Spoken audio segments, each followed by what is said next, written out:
el ámbito personal, la depresión a mí me ha llevado a cambios de personalidad, a ser un poquito apagada. El que me conoce sabe que tengo una personalidad muy activa y en el momento en el que me encontré depresiva, cambié totalmente mi personalidad, la forma de yo ver a las personas. Yo sentía que las personas me alejaban, cuando en realidad la que se alejaba era yo.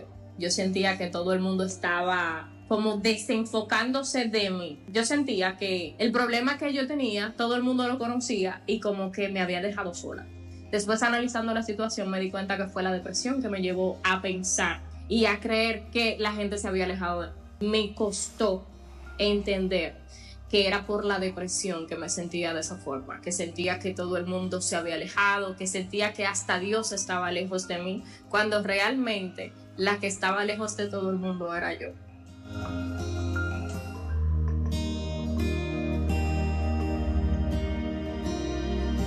Es muy difícil salir de la cama. Uno se levanta en la mañana porque es obligatorio trabajar, trabaja desanimado y luego retorna a su casa y vuelve otra vez a la cama. Cuando yo estuve en depresión lloré mucho, perdí el apetito, no tenía deseos de comer, no tenía deseos de salir. También experimenté junto con la depresión desorden alimenticio. Había días que yo me forzaba a tener que comer, aunque sea un poquito. Y tuve también insomnio. Por las noches me despertaba en la madrugada y entonces vivía todo el día cansada porque estaba despierta desde muy temprano. Es como tener un nudo interno y no saber cómo canalizarlo, cómo expresarlo, qué decir, y uno se siente también como acorralado en el sentido de que uno no tiene con quién conversar, cómo me siento, y a veces uno no es tampoco consciente de la causa de por qué me siento como me siento. Y así se vive la depresión.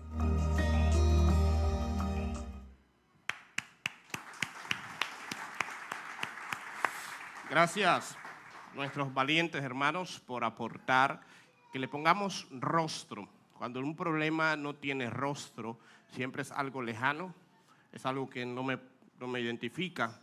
Pero cuando un problema tiene un rostro, tiene una imagen, pues podemos saber que no estamos inmunes y que hay personas que amamos que pueden estar ahí. Si usted no había estado anteriormente, nosotros hemos estado desde el domingo pasado tocando el tema de la depresión. Iniciamos el domingo pasado con el plano espiritual, un plano muy importante, y habíamos dicho que hoy íbamos a otro plano, otra cara de la moneda, que es la parte médica, la parte del cerebro o la parte de las emociones. Y para eso tenemos invitados de lujo. Tenemos el doctor, médico psiquiatra, presidente del Colegio de Psiquiatras Saliente, Julio Chestaro, y tenemos la psicóloga y psicoterapeuta Laura Desiree Grullón, que nos acompañan en el día de hoy. Quiero pedirles, por favor, que nos reciban un fuerte aplauso. Qué privilegio, nos saludamos como que no nos hemos visto hoy. Un placer, un placer. Qué bueno que están aquí. Bienvenidos a Nuevos Comienzos. Gracias por la invitación. Para nosotros es un honor que tú nos hayas invitado. Y gracias a Ana María y a Valentina también. Bueno, ellas no las invitaron, pero sí. Pero te apoyaron, te dieron el ok. Si no dan el ok, no pueden estar aquí. Doctor. Sí, para nosotros es un placer compartir con ustedes. Nosotros venimos de la ciudad de La Vega, de Iglesia de la Alabanza, el pastor Sucre Alba, donde sus pastores son personas muy queridas por todos nosotros allá en La Vega. Si fuera por nosotros, por lo menos 5 o 6 veces al año se lo robamos a ustedes. Sí. Pero así como lo queremos a sus pastores, también lo queremos a ustedes porque ustedes son herencia del pastor. Gracias. Importante que sepan eso, que muchas iglesias nos quieren robar. Mientras ustedes no nos valoran, hay gente que muere por nosotros. Gloria a Dios. Ya tengo cita con ustedes. Mire, hemos hablado el domingo pasado de la depresión, pero insistí en que no quería abordar mucho la parte médica ni psicológica, porque no es mi frontera, ¿verdad? Quería respetar esa parte. Así que ustedes como profesionales, vamos a empezar por lo más básico. ¿Cómo podemos definir la depresión? ¿Qué es la depresión? Muy bien. Un pequeño paréntesis. vamos a decir algo que no es la depresión. La depresión no es tristeza, aunque la tristeza es un síntoma que algunas personas que presentan depresión la tienen, pero no es lo que define a la depresión. Depresión es una enfermedad biológica. La persona cuando está deprimida tiene alteraciones en la estructura y en la neuroquímica de su cerebro. Eso es una realidad. 70 años atrás pensábamos que la depresión era algo prácticamente emocional y de hecho los tratamientos estaban orientados en base a la psicoterapia, principalmente psicoterapia de tipo de psicoanálisis. 40 años atrás nos fuimos al otro extremo. Depresión es biológica, por lo tanto el tratamiento es estrictamente farmacológico. Ninguna de las dos nos aportaron los resultados que deseamos. Hoy estamos en una etapa donde reconocemos que ambas condiciones tienen un papel en lo que es la enfermedad que hoy llamamos depresión. La depresión es una enfermedad que afecta la forma como yo pienso, la forma como yo me siento, la forma como yo rindo, afecta mi nivel de energía, afecta la forma como duermo, cómo me alimento, afecta muchas veces hasta mi deseo de vivir.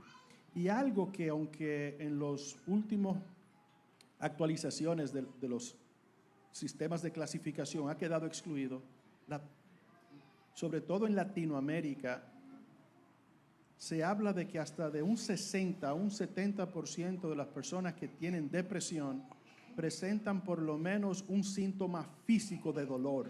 Wow.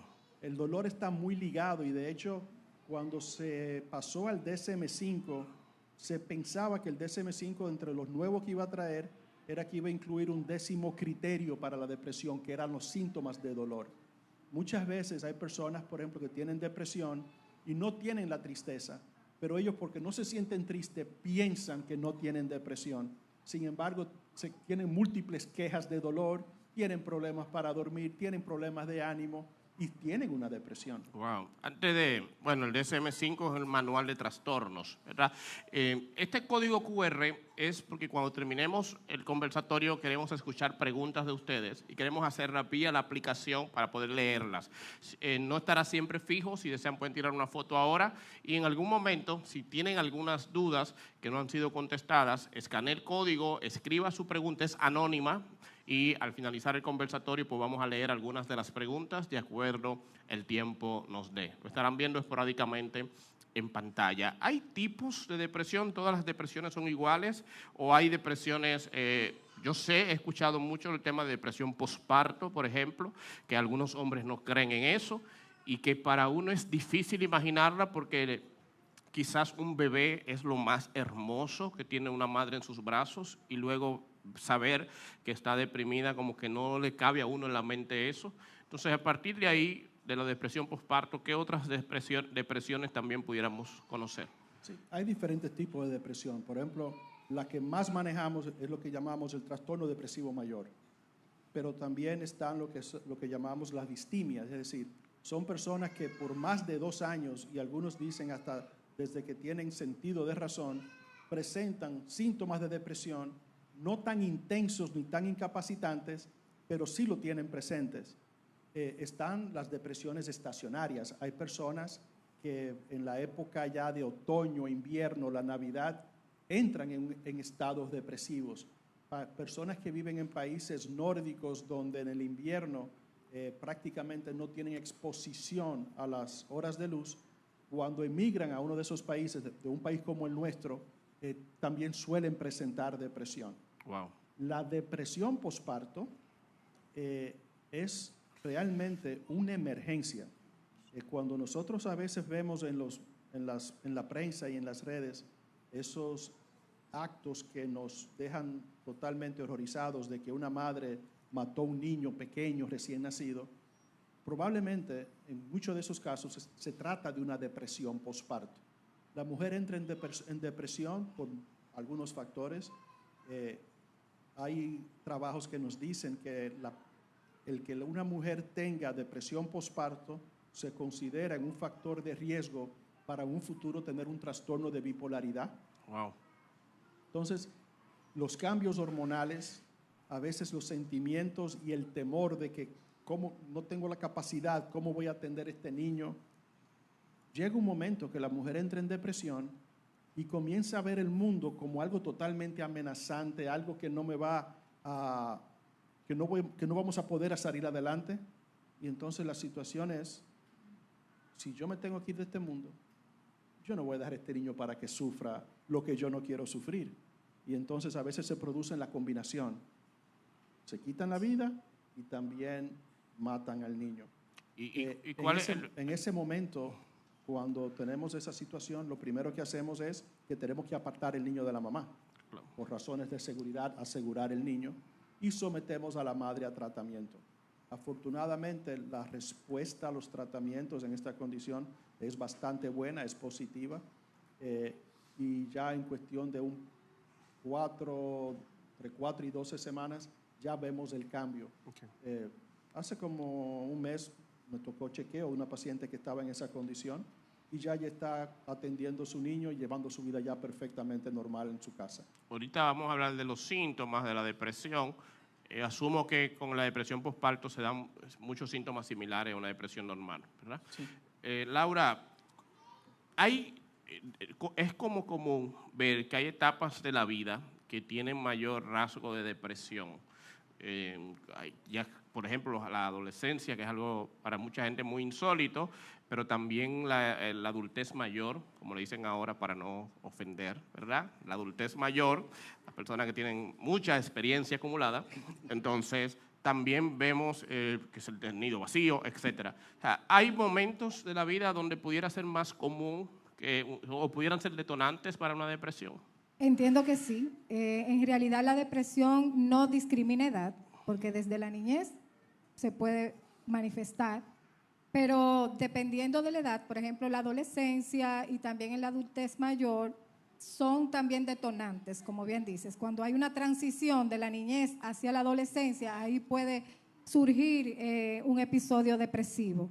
Lo único que se manifiesta de forma distinta. Por ejemplo, en los adolescentes no se ve igual que como en un adulto, porque quizás hay cambios hormonales y también se expresan de manera diferente, se ponen más irritables, más reactivos ante cualquier situación, también se aíslan, muchas veces abandonan la parte académica y dejan de asistir a la escuela, se inventan muchísimos cuentos para no tener que ir, y es que se sienten cansados, el sueño se le afecta, también en lo que viene siendo en la higiene personal, también la descuidan.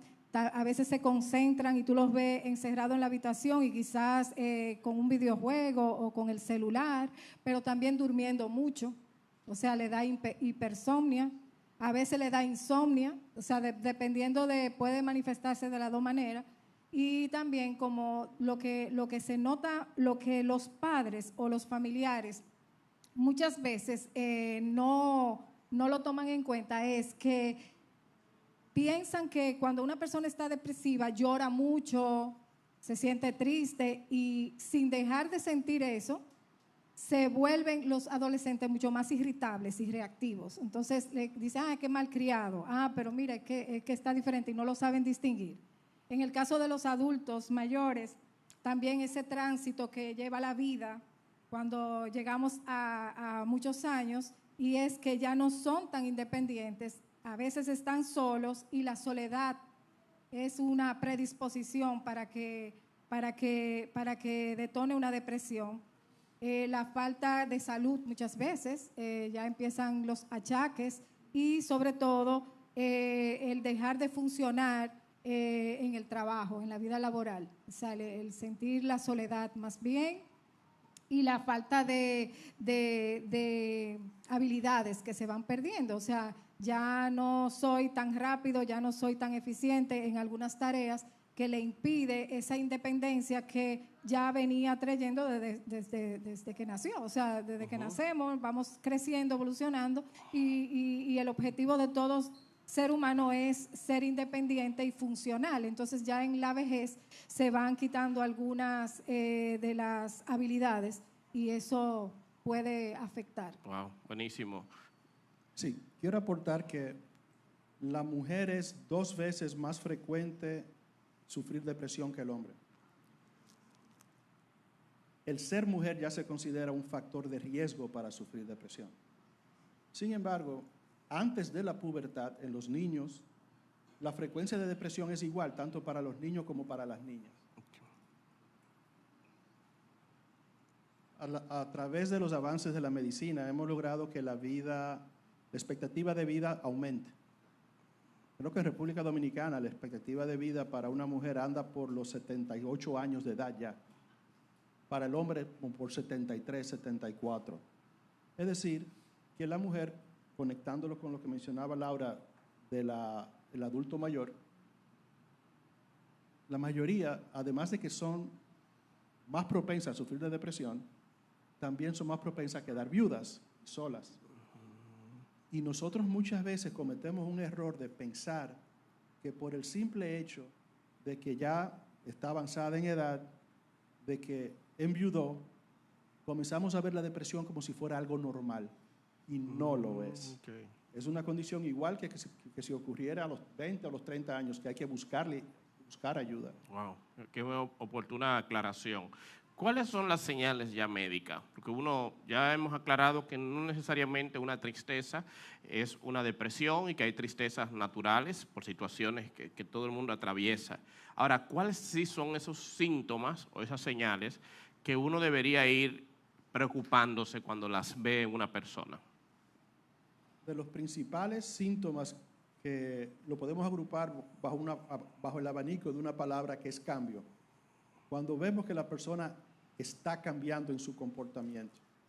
Una persona sociable de repente se torna aislada. Una persona que normalmente en la casa, por ejemplo, si son jóvenes, no se sientan en la mesa a comer en familia, que cogen su plato y se van para la habitación, eso puede ser una señal. Cambios de hábitos de sueño. No está durmiendo bien o está durmiendo demasiado.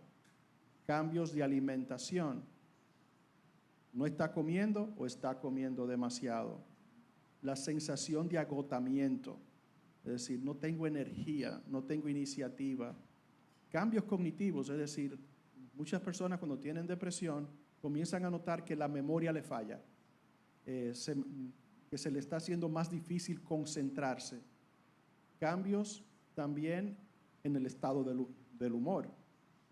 Vemos que aunque la tristeza no es depresión, sí hay pacientes que esos cambios tienen lo que llamamos un humor deprimido. Es decir, personas que tú le ves la cara y tú dices, algo le está pasando. Hay otro síntoma que es un síntoma nuclear y es lo que se llama la anedonia, es decir, la persona deja de disfrutar cosas que normalmente disfrutaba. El cine. Tú comienzas a ver, no ve la televisión, no la pone, no está, quizás si practicaba un deporte, baloncesto, tenis, no está yendo. Y también dentro de los síntomas está lo que son las ideas de suicidio. Normalmente las personas no están hablando sobre esas ideas, pero a veces utilizan frases que nos deberían poner señal de alerta. Frases como, ¿y luchar tanto para qué? Yo no le encuentro sentido a la vida. A veces son palabras que la persona la dice y el que la está recibiendo la malinterpreta. La malinterpreta en el sentido de que dice, sí, este cree que con esas palabras a mí me va a manipular.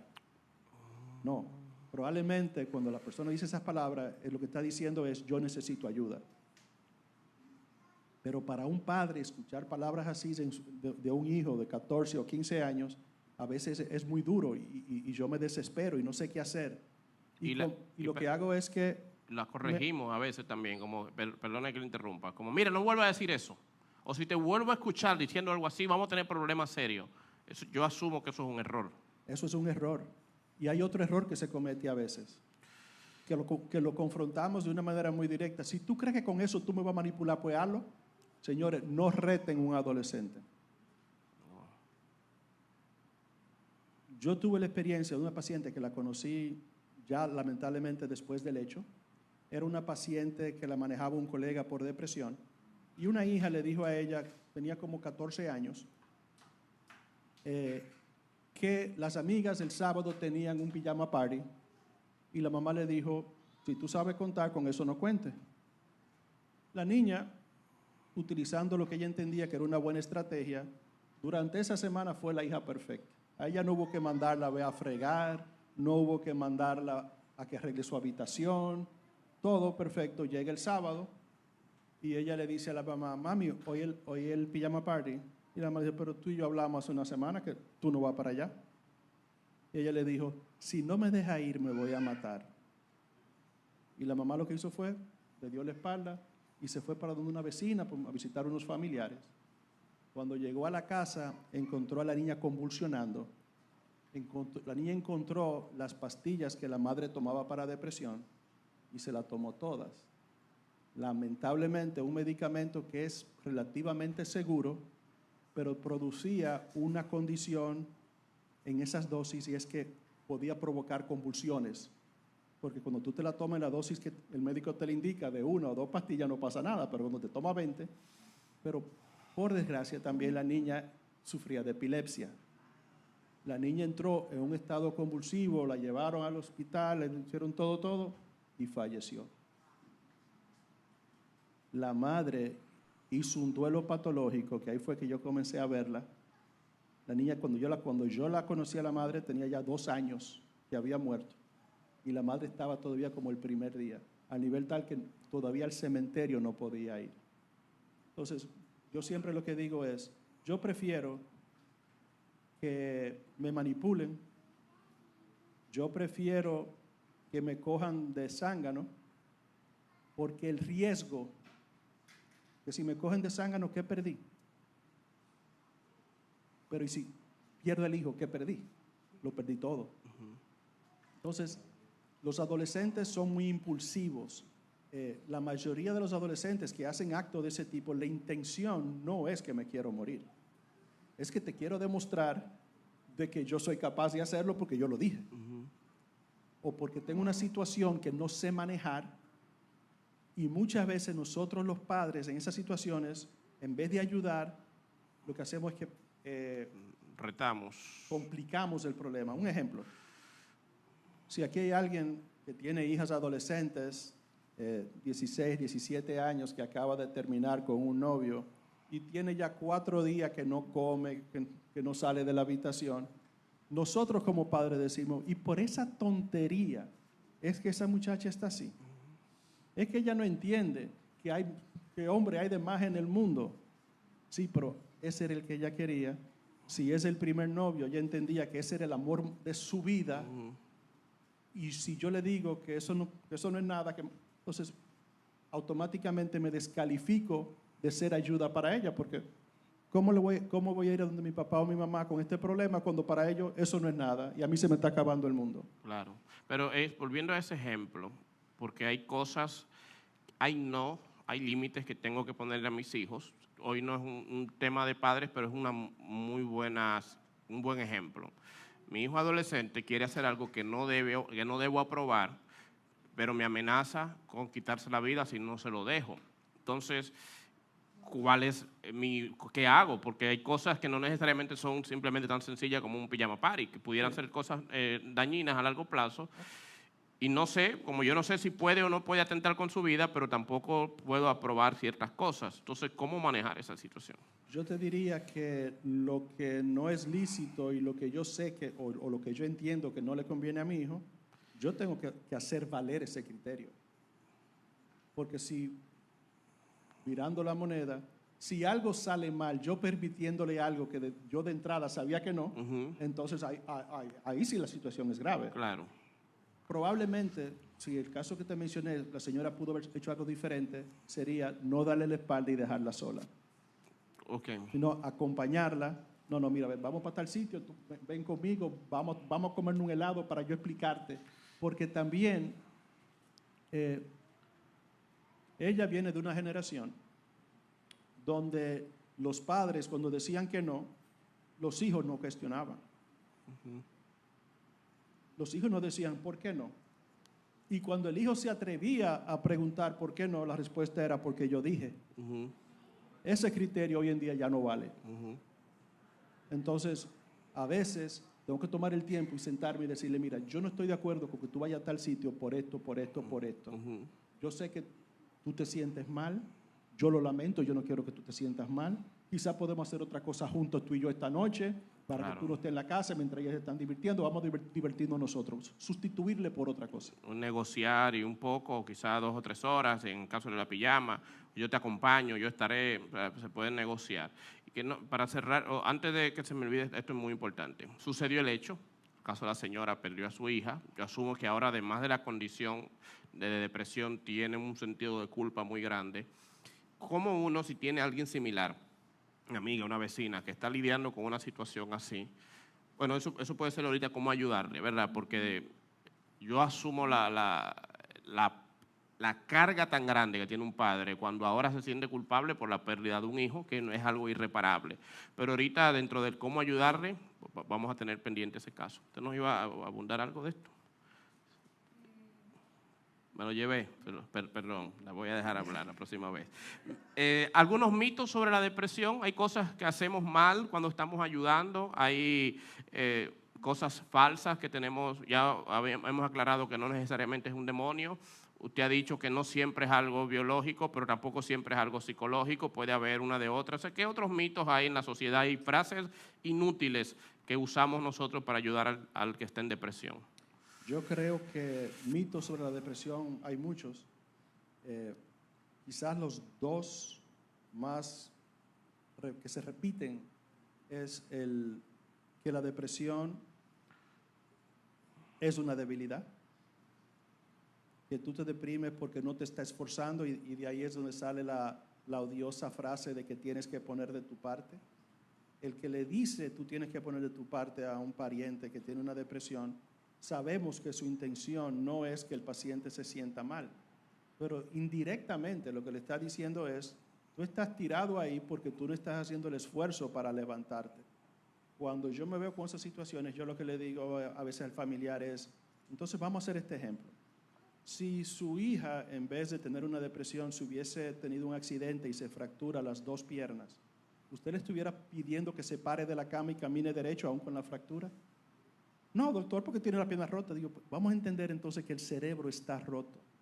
Y hasta que ese cerebro no se repare y se restaure, ella no va a poder funcionar como ella funcionaba antes. ¿Que puede volver a funcionar como antes? Sí. Algo también que las personas piensan sobre la depresión es que uno se deprime por falta de fe, que es un tema espiritual. Y yo digo, bueno, el que piensa que la depresión se produce por falta de fe, también debe aceptar entonces que la diabetes se produce por falta de fe, que la hipertensión se produce por falta de fe. ¿Por qué? Porque son enfermedades todas. Uno de los temas que pasa también con esto, y a veces, por ejemplo, cuando nuestro pastor se pone en la iglesia de nosotros hay varios psicólogos, y nosotros a veces decimos, cuando el pastor se pone a orar para, Señor, libera a todo el mundo de depresión, nosotros decimos, hey, nosotros. Estamos aquí. Gracias a Dios no tenemos dueños de funerarias en nuestra iglesia. Porque son... Entonces, ¿qué pasa? A veces le damos una connotación espiritual tan fuerte a la depresión que no nos damos cuenta de que cometemos a veces imprudencias. Yo he tenido pacientes que en su iglesia el pastor le dice, yo siento del Señor que tú estás sana ya para el tratamiento. Uy. Y a las 2 o 3 semanas la paciente me llega en crisis. Entonces yo digo, a ese pastor nunca se le va a ocurrir decirle a una persona que está con un tratamiento para HIV o para cáncer, yo he sentido del Señor que pare tu tratamiento. Y tú dirás, ¿y si el pastor realmente sintió en su corazón que está sana? Yo diría, debe decirle, yo siento en mi corazón que tú estás sana, ve donde tu médico. Correcto. Para a ver qué y de qué forma él te puede ayudar. Correcto, de acuerdo. Laura, para mucha gente no sabe, ¿verdad? Pero generalmente a veces entre psicólogos y psiquiatras son, para usar una referencia evangélica, son como los samaritanos y los judíos, que no se llevan entre sí. Entonces, a veces hay conflictos entre ambos. Y también nosotros no siempre sabemos cuándo acudir a cuál. Generalmente, lo normal, una persona con depresión va al psicólogo, pero hay casos de depresión que se salen de las manos del psicólogo. Igualmente puede pasar con el psiquiatra. Cuando yo sé que un caso es para psicólogo o para psiquiatra, o incluso cuando pudiera ser algo manejado pastoralmente, ¿verdad? O manejado por un hermano de la iglesia. O sea, ¿cuáles son esos límites, esas fronteras, esas señales que te dicen, no, lo tuyo no es el psicólogo, es un psiquiatra? No, no es psiquiatra, es algo espiritual. No es el coach, porque también el coach me imagino que es un nivel, ¿verdad? Está el pastoral, el psicólogo, el psiquiatra y el coach, que está arriba de todo. Y el que más cobra. Y eso es lo que más cobran y que lo hacen por Instagram ahora. Entonces, ¿cuáles son las fronteras, los límites, las señales de cada área? En realidad se complementan. El trabajo del psicólogo y el psiquiatra van de la mano.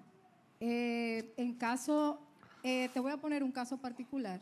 En caso de que una persona llegue y tenga síntomas de depresión, dependiendo del grado de depresión, yo lo refiero al psiquiatra. Si una persona ya inmediatamente entra por el consultorio y ya tiene ideas suicidas, o ya está, su función ejecutiva no está correcta, ya es una persona que tiene problemas de insomnio, o es una persona, por ejemplo, que ya no está funcionando bien en su trabajo, que no se concentra bien, yo lo refiero a psiquiatría.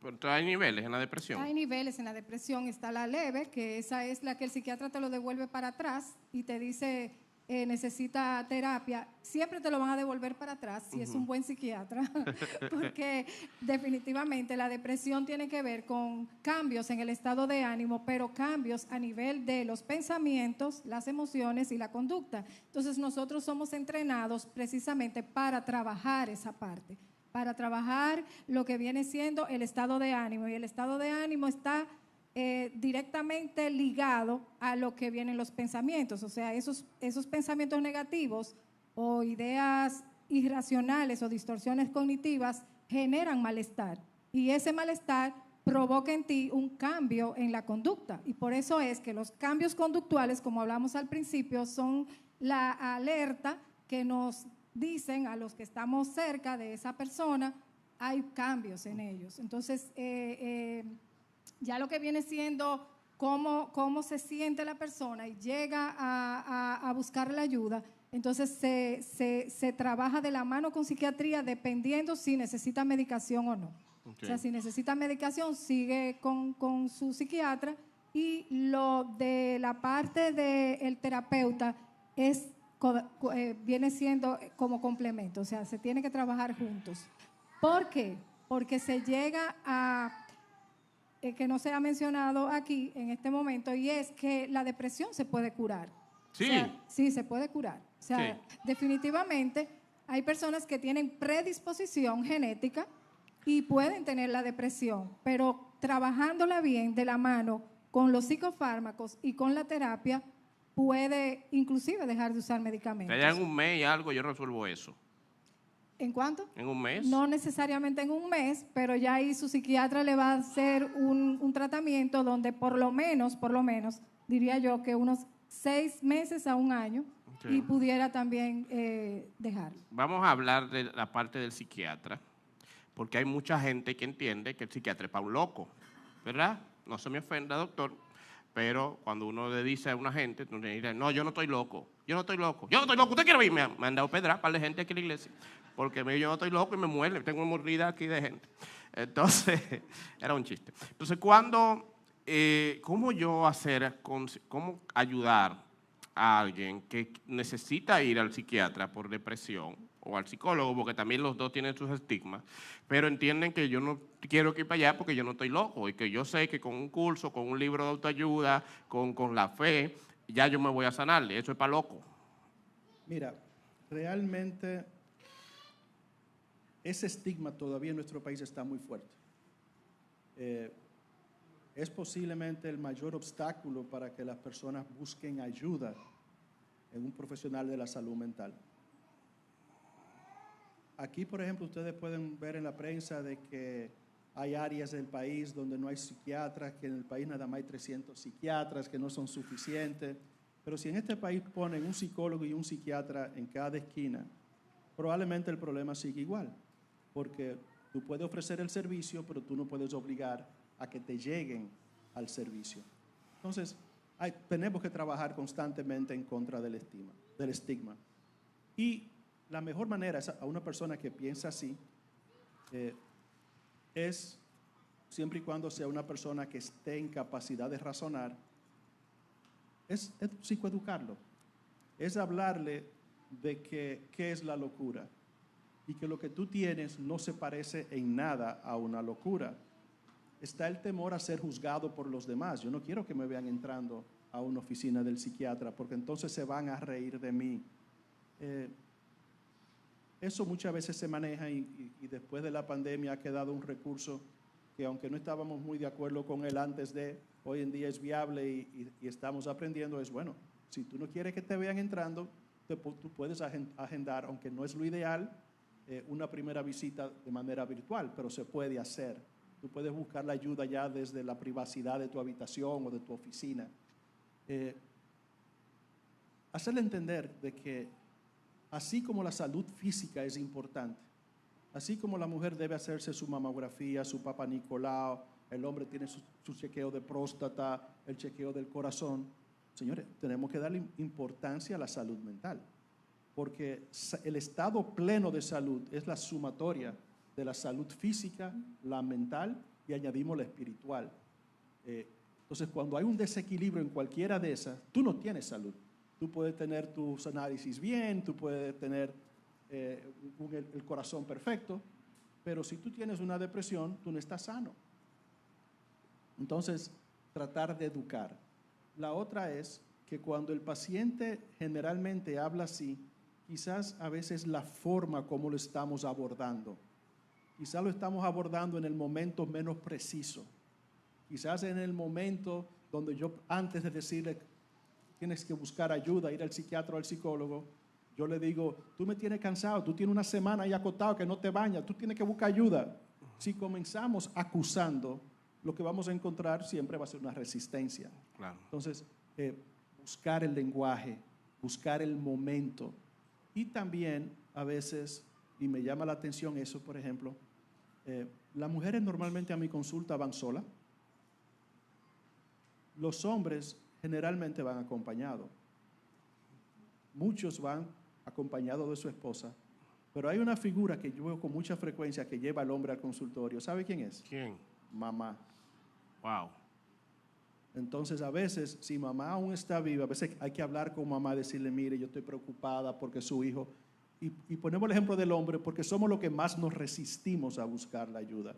Porque entendemos que si aceptamos que vamos al psicólogo o al psiquiatra, es porque estamos flojos, es porque nuestra hombría está en cuestión. Soy débil. No son cosas de hombre.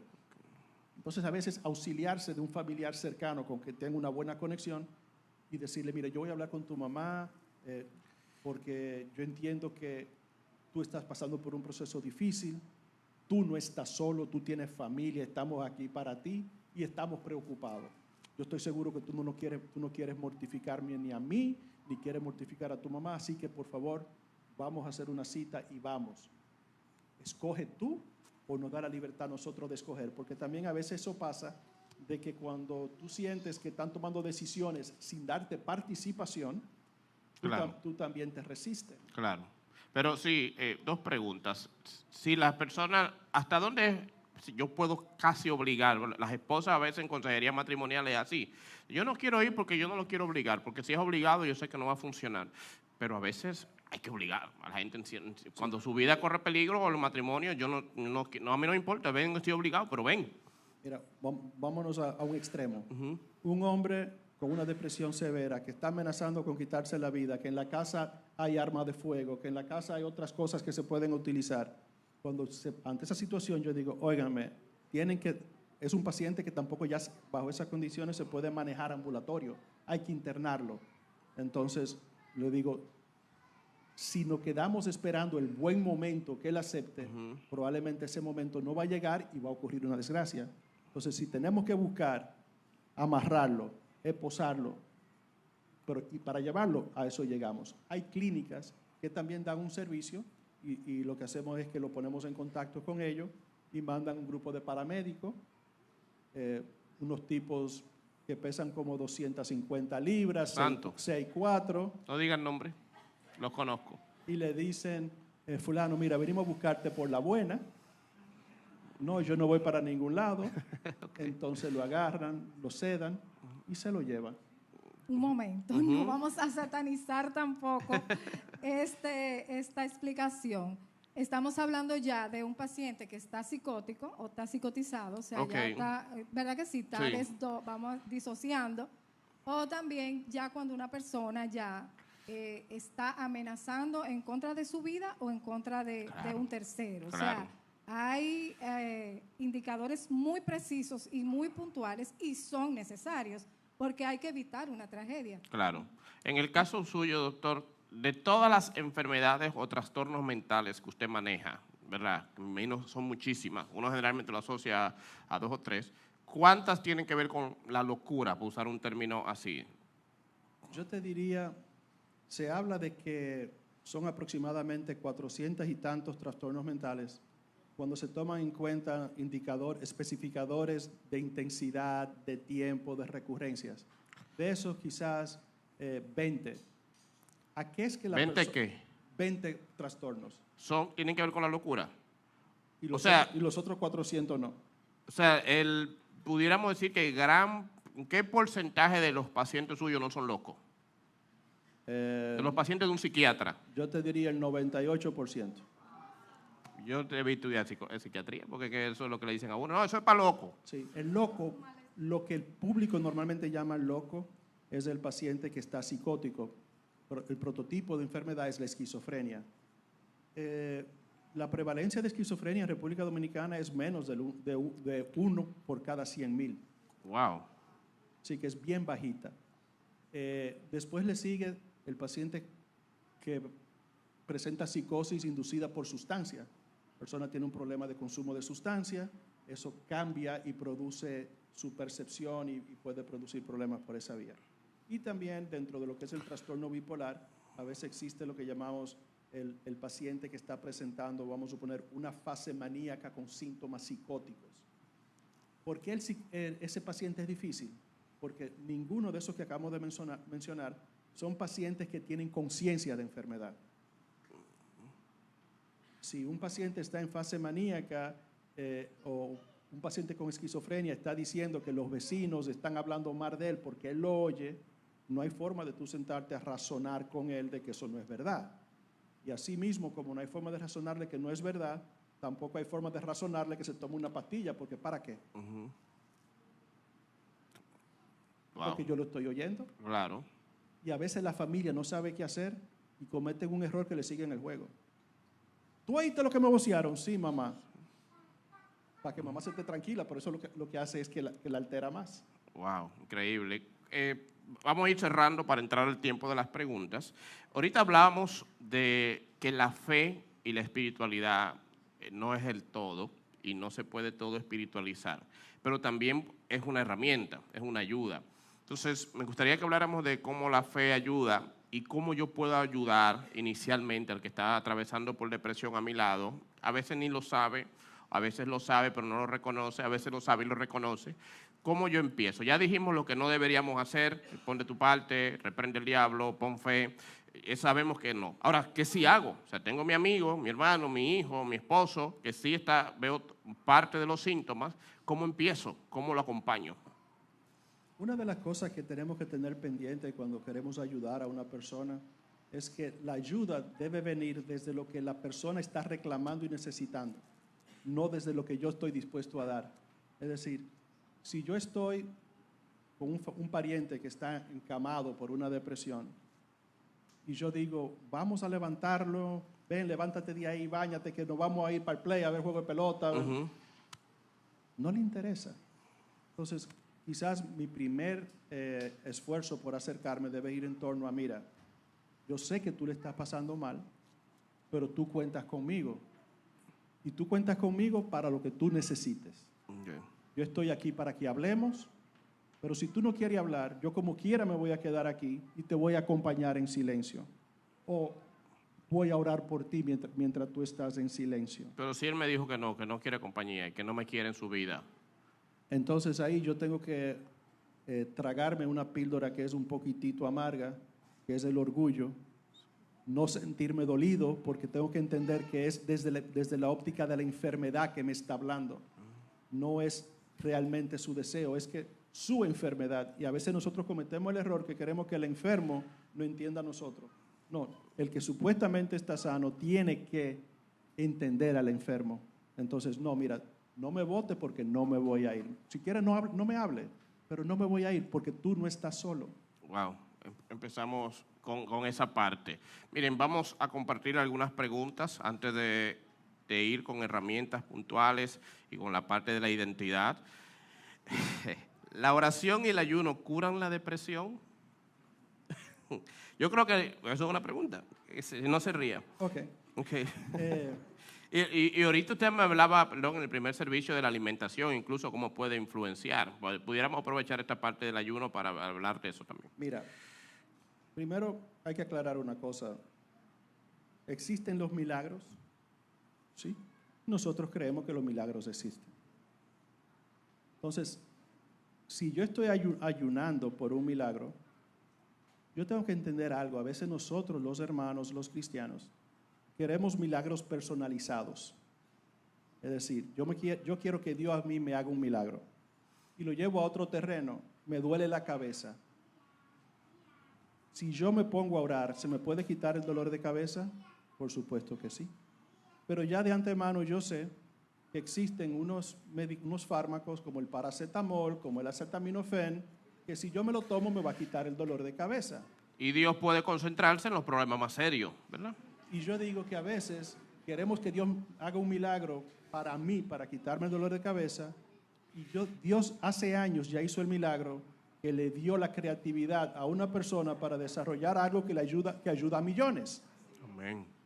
Entonces, generalmente, si decimos que si yo tengo una depresión clínica, y yo me pongo a ayunar, y yo me pongo a orar, la oración, por un lado, es positiva porque por lo menos entiendo que aún en mi proceso no estoy solo, estoy acompañado, pero el ayuno no te conviene, porque el ayuno te debilita más y ya tú estás débil. Wow, un buen dato. Cuando Elías estaba en la cueva, el Señor le mandó alimento. No lo dejó pasando hambre, le mandó alimento. Buenísimo. ¿Hay alguna correlación de la depresión y la ansiedad? La pregunta es, ¿la depresión te lleva a la ansiedad? El 60-65% de las personas que tienen un trastorno depresivo mayor están acompañados de síntomas de ansiedad. Wow. Depresión funcional, ¿cómo identificarla? Sí, como funcional queremos decir que no estamos tan productivos como antes. La primera parte es tomar conciencia. Okay.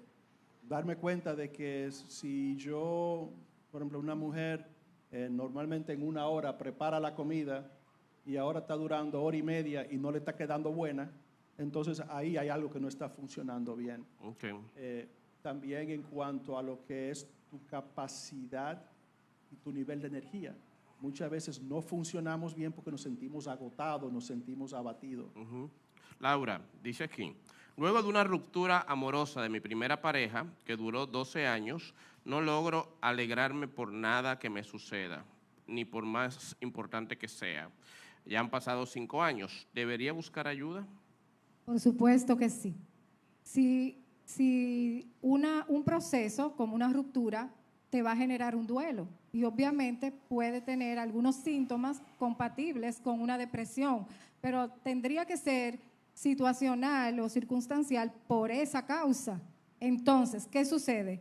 Tú tratar de pasar tu proceso del duelo, a veces es mejor acompañado de un profesional porque te va a dar las herramientas suficientes para tú superarla más rápido, aunque se puede superar de manera individual. Ahora, si vemos que pasa el tiempo y se sostiene esa sensación de malestar o esos sentimientos que te están inhabilitando, vamos a decir, para tener el bienestar, entonces sí es necesario buscar ayuda.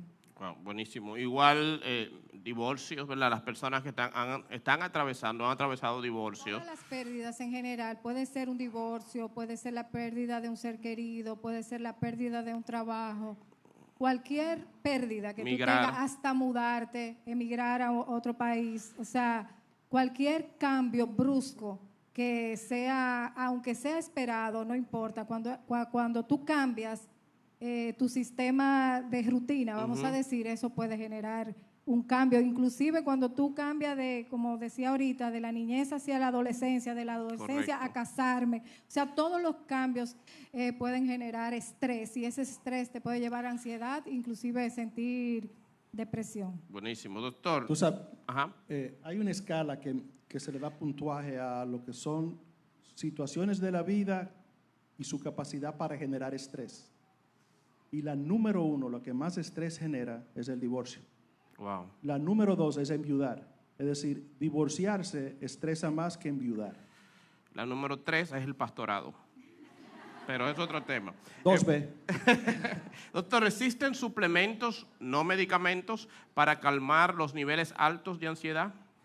Sí, realmente dentro del mundo de los suplementos se conocen sustancias como la pasiflora, la camomila, la valeriana, de hecho, que tienen un impacto sobre la ansiedad. Ahora, generalmente son eficaces en lo que son los cuadros leves de ansiedad. Cuando ya la ansiedad tiene una intensidad mayor, realmente no suelen ser efectivos. Wow. Uno de los síntomas de la depresión puede ser ver todo negativo, aunque las cosas estén yendo bien. Así es. El poeta decía que nada es verdad ni nada es mentira, que todo depende del color del cristal con que se mira. Entonces el depresivo ve la vida de un cristal negro, gris oscuro. Wow. No quisiera abundar mucho en otros trastornos, pero brevemente, ¿la esquizofrenia tiene cura? No. Okay. Aunque los síntomas, puede haber remisión sintomática. Y qué bueno que está ahí, porque hay que aclarar una cosa. Si estamos diciendo que las enfermedades mentales son enfermedades como cualquier otra, tenemos que juzgarla dentro del mismo contexto que las otras enfermedades. Por ejemplo, muchas personas dicen, ¿para qué yo voy a ir al médico si la depresión no se cura? ¿Para qué yo voy a ir al médico si la ansiedad no se cura? Y la pregunta que yo siempre le digo es, ¿la gripe para ti se cura? No. Yo tengo gripe, tengo fiebre, paso el proceso y estoy bien. Si tú entiendes que estar bien, que ya la gripe te dejó, es cura, entonces podemos decir que la depresión tiene cura porque los síntomas desaparecieron. Ahora, si para ti cura es que una enfermedad desaparezca y jamás te vuelva a dar, muy pocas enfermedades tienen eso. Porque tú puedes, bueno, los cirujanos, me dio una apendicitis, me sacó el apéndice, pues a mí más nunca me va a dar una apendicitis. Sí. Pero yo puedo tener gastritis, hago un tratamiento, se me quitó, pero puedo volver a tener gastritis. Claro, aquí hay una cirujana, doctor, y cualquier cosa te quiere sacar todo, sí. Esto es otro tema de broma. Doctor, ¿qué es un paciente psicótico y cómo la familia o la iglesia pueden amar y respetar a estos pacientes? Un paciente psicótico es un paciente que tiene en su esquema mental una ruptura con la realidad. Es un paciente que ha desarrollado unos pensamientos, en algunos casos, trastornos de pensamiento como ideas delirantes. ¿Qué es un delirio? Hay pacientes que tienen delirio de persecución, me quieren hacer daño, me están vigilando. Hay pacientes que tienen delirio de grandeza, que tienen habilidades especiales. Yo he tenido pacientes en el consultorio que dicen que son Jesucristo. Wow. Y a mí eso realmente me asusta muchísimo. Porque, me quedé, sí, Cristo vino. Porque tener que agarrarlo y ponerle una inyección sí. es un poco complejo. Te voy a hacer un chiste psiquiátrico, ¿verdad? El paciente va donde el psiquiatra y el psiquiatra dice, ¿cuál es tu problema? Y él dice, bueno, yo me creo que soy Dios. Dice, oh, cuéntame el problema desde el inicio. Bueno, desde el inicio creé los cielos y la tierra. Y la tierra es que yo Perdón. Entonces, esas personas que... Entonces, esa persona, como hablábamos, no tiene conciencia de enfermedad. Ellos viven esos pensamientos con una convicción al 100% de realidad. Entonces, la segunda parte de cómo amarlo es simplemente entender que son enfermos, que si en un momento te ofenden y te insultan, no son ellos que están hablando, que es la enfermedad. Wow. Nosotros muchas veces, cuando el paciente está en esa condición, queremos imponer como por la fuerza que entren en razón. No, si tratamos de imponer por la fuerza que entren en razón, lo que vamos a recibir es una respuesta agresiva de allá para acá. Okay. Uno de los mitos que hay con los trastornos mentales es que los pacientes que tienen trastorno mental son personas violentas. Eso no es verdad. La probabilidad de violencia de un paciente con una enfermedad mental es prácticamente idéntica que a una persona que no tiene una enfermedad mental. Ahora, ¿cuáles son los que tienen dentro de las enfermedades mentales mayor riesgo de violencia? Los pacientes psicóticos y los pacientes adictos. Wow. ¿Alguno de ustedes ha tenido que lidiar con el trastorno de personalidad múltiple? ¿Eso ya es una locuela? Hay mucho de Hollywood en el trastorno de personalidad múltiple. Que yo pueda decir, yo creo que yo nada más he visto un solo caso. Algunos dicen, sí, tú nada más has visto un solo caso porque no es algo que tampoco uno anda buscando y anda investigando.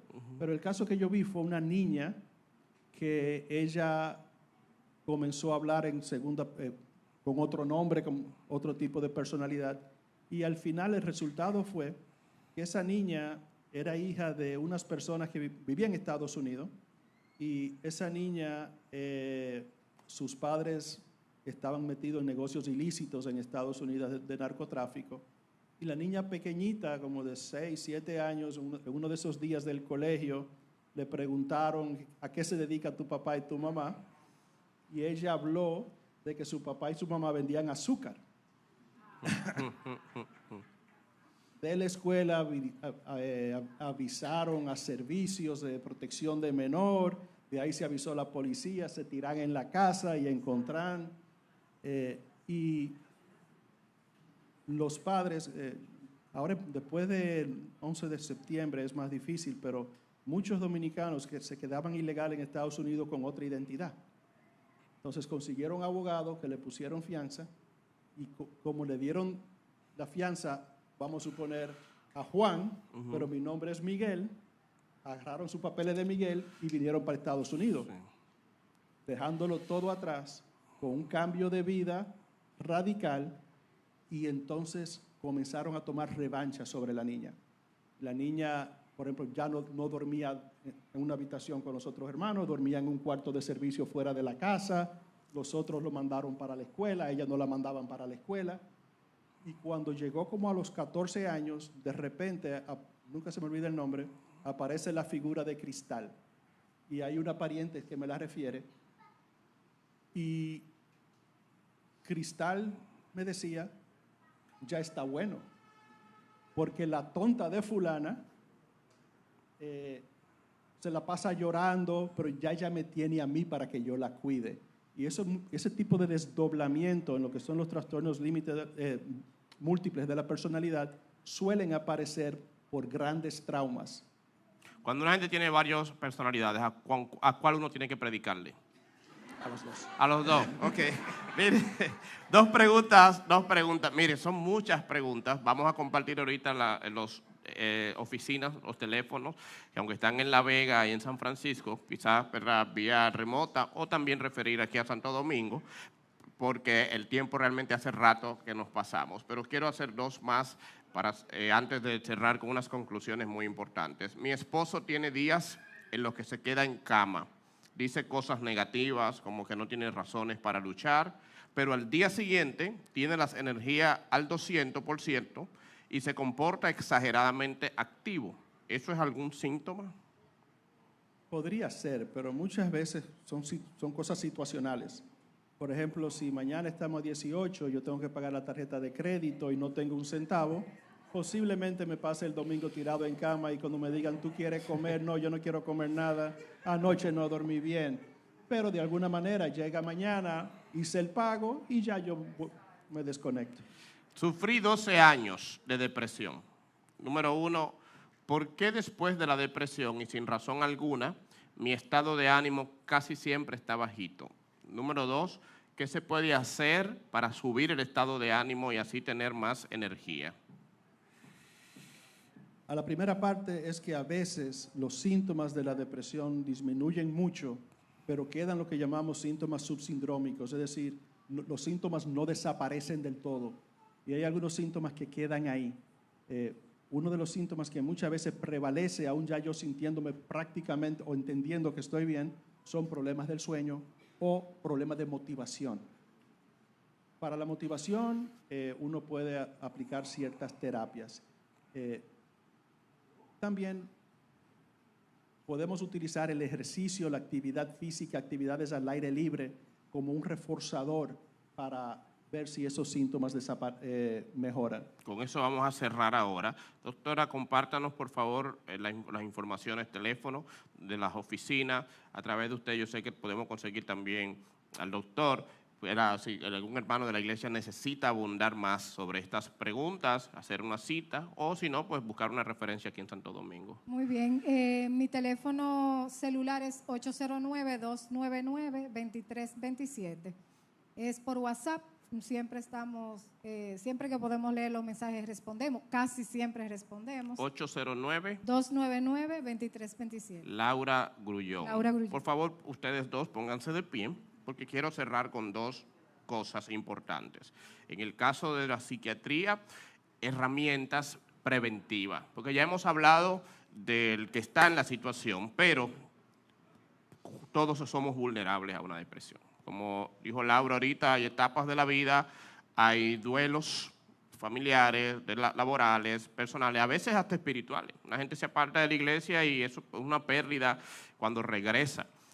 Todos estamos vulnerables a sufrir depresión, pero me imagino que como otras enfermedades hay herramientas preventivas que nos pueden ayudar, ¿verdad? Sobre todo, y aún las personas que vienen con una predisposición genética o a cualquier otro. ¿Qué pudiera usted aportar de esas herramientas puntuales para la prevención de la depresión? Muy bien.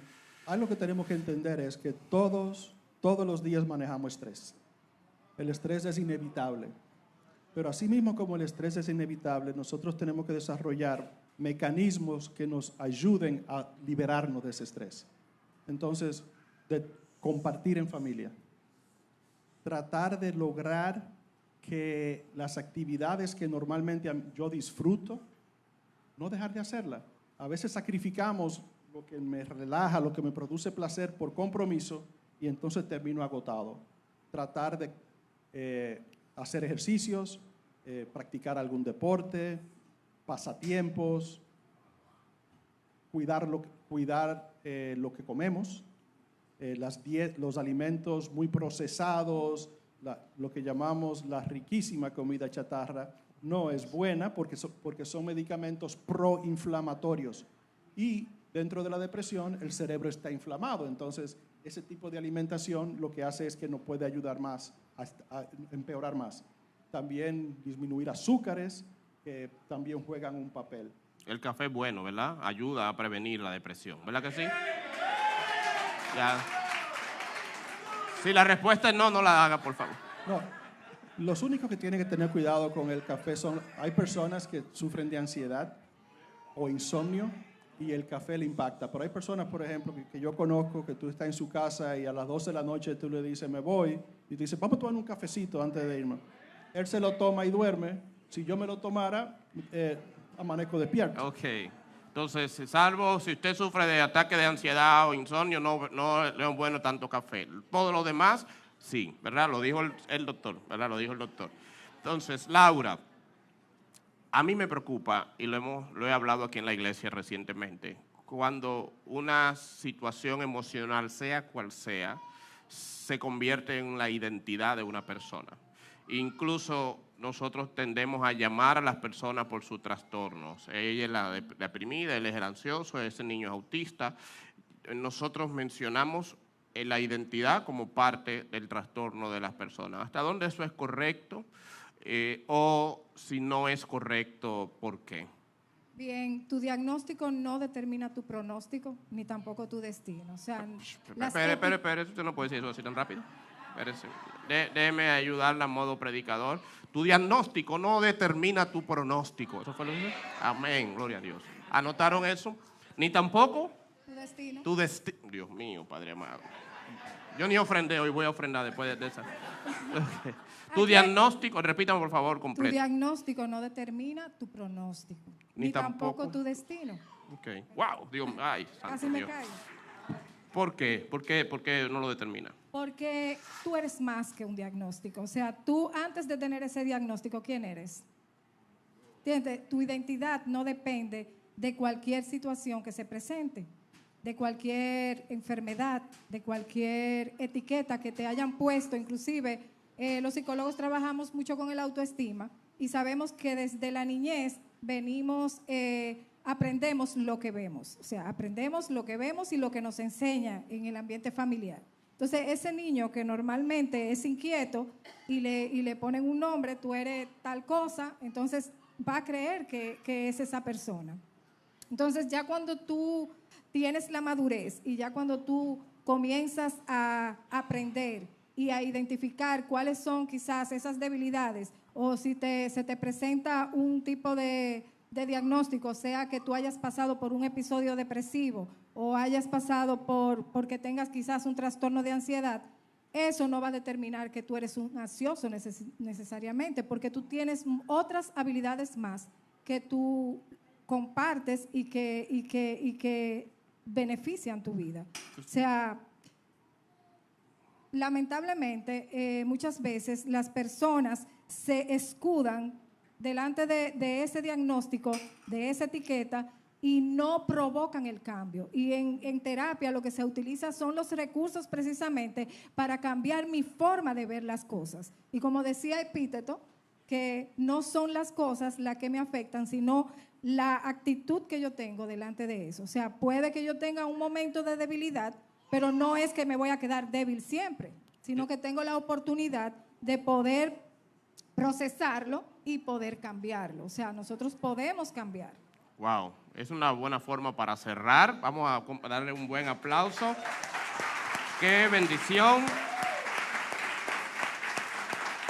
Qué bendición tener en nuestra iglesia, en nuestra generación, dos profesionales como ustedes. Gracias por invertir su tiempo, venir de tan lejos, ¿verdad?, desde La Vega, para edificarnos con estos temas. Y sabemos que esta no es la primera, esta es la primera, pero no es la última. Ellos tienen una hija neuropsicóloga. Yo no me imagino las conversaciones en esa casa, la gente comiendo y analizando. ¿Y qué yo pienso? Dime qué yo pienso. No, tú piensas. Bueno, pero quisiéramos trabajar luego el tema de los niños especiales o que tienen situaciones especiales con su hija también, porque tenemos muchas familias que ese tema podría traer mucha luz. Así que muchas gracias por edificarnos. Por favor, iglesia, pónganse de pie, pueden bajar. Quiero orar. ¿Por qué quiero orar? Como decía el doctor ahorita, hay cosas que aún a la ciencia se les puede ir de la mano. Desde esa primera cita, ir donde el psicólogo, ir donde el psiquiatra, a veces para ir, usted necesita un empujón de parte de Dios. Y también ellos, para obrar y ser efectivos, también necesitamos a Dios. O sea, Dios no se quita del medio cuando usted va donde un psicólogo. Hay gente que entiende como que hay que elegir a la fe o a Dios o al médico. Yo tengo problemas auditivos desde el nacimiento del oído derecho y yo estoy creyendo y creo que Dios va a hacer un milagro en mi vida. Pero también voy al otorrino. ¿Por qué? Porque cuando Dios haga el milagro hay gente que no me va a creer. Entonces yo necesito mi herramienta. Míralo ahí, diagnosticado. Y él dijo que era imposible. Y la última vez era este que estaba fallando. O sea, ahí yo salí deprimido porque fui a chequearme cómo iba el oído derecho y el izquierdo es el que está fallando ahora. Yo empecé a aprender el lenguaje de señas para testificar también el lenguaje de señas. De todas formas, ¿verdad? Entonces, nunca crea que porque usted, por ejemplo, cuando usted necesita un dinero y somete una solicitud al banco para un préstamo, usted puede creer que Dios puede obrar poniendo gracia ahí y que va a obrar supliéndole para pagar ese préstamo. Así que como Dios puede proveer el dinero de una forma sobrenatural, legalmente, también puede proveer el dinero vía las herramientas naturales que nos ha dado. Nunca crea que cuando usted va a las herramientas que Dios nos ha provisto, quitó a Dios del medio. Dios obra también a través de los medios de gracia, la consejería, los hermanos, los amigos, la ciencia. Pero definitivamente necesitamos de Él. Así que esta oración es para pedirle más a Él en nuestras vidas. Señor amado, a veces hay corazones tan endurecidos por el duelo, por el dolor, por la ansiedad, la depresión, por las tantas décadas luchando por lo mismo, que humanamente hablando es imposible que decidan ir donde el psicólogo, donde el psiquiatra o donde un consejero. Y es aquí donde más te necesitamos también. Señor, dale esa gracia, derrite ese corazón endurecido. Ve, mi Dios, allá adentro y dale la certeza de que necesitamos ayuda, de que no nos hace menos personas buscar ayuda, abrir nuestro corazón, analizarnos, Señor, sanar, de que es un proceso muchas veces largo, pero tenemos tanta gente que amamos y que no queremos seguir dañando, porque esto no se trata solo de nosotros. Tenemos amigos, esposos, hijos, padres, madres, que necesitan vernos bien. Danos esa certeza, danos esa gracia para levantarnos, para ir donde alguien, para acudir donde un profesional o acudir donde un hermano, que sea parte de nuestra sanidad. Señor, ve donde yo no puedo ir, donde mi voz no puede ir, donde la ciencia no puede ir. Ve adentro a las motivaciones del corazón y levántanos, Señor, sacúdenos, concientízanos. Gracias por mañanas como estas. Gracias por Laura, Señor, y gracias por Julio. Sigue ayudándoles y sigue expandiendo, Señor, su área para que sigan siendo de bendición para nuestra generación. De camino a nuestros hogares, Señor, sigue trabajando en nosotros esa sensibilidad por otros, que sigamos ayudando a aquel y siendo pacientes y humildes con el hermano o la hermana que hoy atraviesa esa situación y que necesita más que nunca de nosotros. No nos permitas dejarle solo, ni nos permitas, Señor, aislarlo de nuestras vidas. Danos la gracia que tú has tenido con nosotros también. Te lo pedimos en el nombre de Jesús. Amén. Y sin duda alguna, una forma muy buena de luchar contra cualquier situación emocional es una muy buena música. Despidamos cantando con gozo y con ánimo en esta mañana.